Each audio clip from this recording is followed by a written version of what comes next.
Magandang araw muli, no? Sa mga kasadya.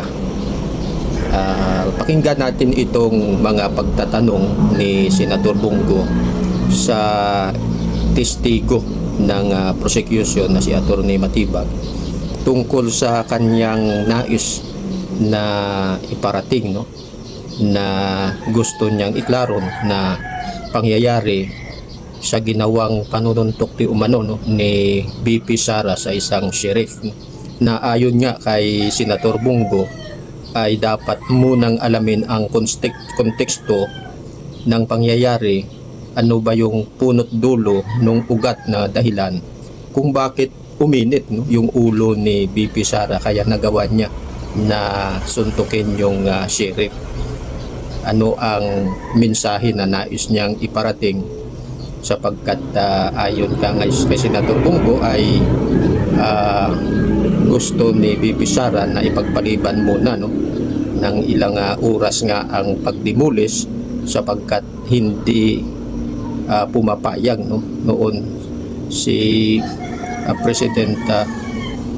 former President Duterte na ididemolis ang mga tao na walang malilipatan, at nakaranas pa nga sila ng matinding sakuna, no, yung binahaan sila at maraming mga namatay.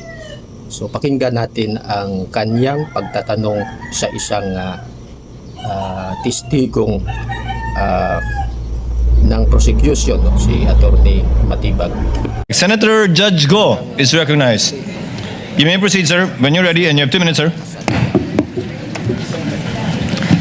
Salamat, Mr. Presiding Officer. I just want to put it on record, no, given that the incident with the sheriff in July 2011 was discussed in detail during the cross-examination of the defense earlier. Just find it proper that I shed light on the matter without any bias, given that these are matters of fact and based on personal knowledge. Since nabanggit po at ipinakita po kahapon, wag mo nang pumatak yung oras, hindi pa naman tanong yun. Kasama na, sir? Since nabanggit at ipinakita po kahapon ng insidente noong July 2011 involving the Vice President, then Mayor Sara Duterte, and a sheriff, I would like to examine the relevance and context of this incident in determining the pattern of behavior of the Vice President. May I ask the NBI Director, would you agree that determining the context of actions of individuals is important to have a fair and impartial investigations? Yun po yung kasama doon, yung historical behavior to establish a pattern of violence. Okay. Are you aware na may... alam nyo ba yung konteksto at dahilan kung bakit nagawa ni then Mayor Sara Duterte yun?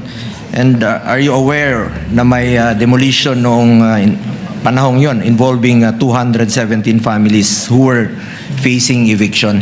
Tama po, ang pagkakaalam ko po, si Sheriff Abe ay dala-dala ang isang legal and valid order of demolition at gusto niyang ipatupad po yung demolition bilang pagganap po sa kanyang tungkulin po.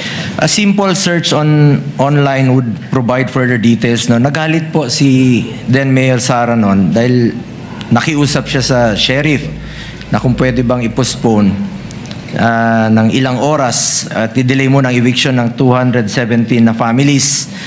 At naalala ko noon na meron pong pulisiya si former Mayor Rodrigo Duterte na ayaw niya pong magpaalis ng mga informal settlers pag walang malapitan, walang malipatan po yung mga illegal settlers. Kawawa naman po itong mga to na minadali silang paalisin. Is it correct that Davao City was then, sabi ko nga kanina, no? It was correct that Davao City was then dealing with the aftermath of a flash flood, at that then Mayor Sara Duterte had come from attending to affected residents before proceed. Alam niyo ba ito? Well, I was informed po kanina nung sinasabi yan. Alam niyo bang 31 po yung namatay nung panahon yon? Yun po, nalaman ko po kanina. Actually, nandun po ako nung nangyari po yung insidente. At after 2 days, bumisita rin po yung si former Vice President Jojo Binay, kasama niya yung anak niya na si Senator Nancy Binay. Mismo, witness po ako doon na talagang hirap ng sitwasyon. June 29 po yung nangyari na madaling araw, yung flash floods, at marami pong namatay, no, 28 to 31. At after a day, July 1, may schedule po yung sheriff na palisin yung mga informal settlers na wala pang malilipatan. Ang maalala ko lang po na nakiusap si then Mayor Sara na kung pwedeng ipagpaliban muna ng ilang oras o araw yung pag demolish po sa mga illegal or informal settlers na walang malilipatan. Actually, sa totoo lamang po, since we are here for the search for the truth and justice, I believe it is incumbent upon me to put on record my recollection of what happened.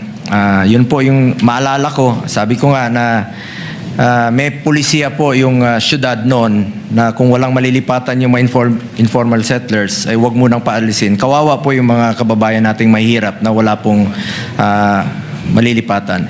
Yun po ang konteksto ng nangyari.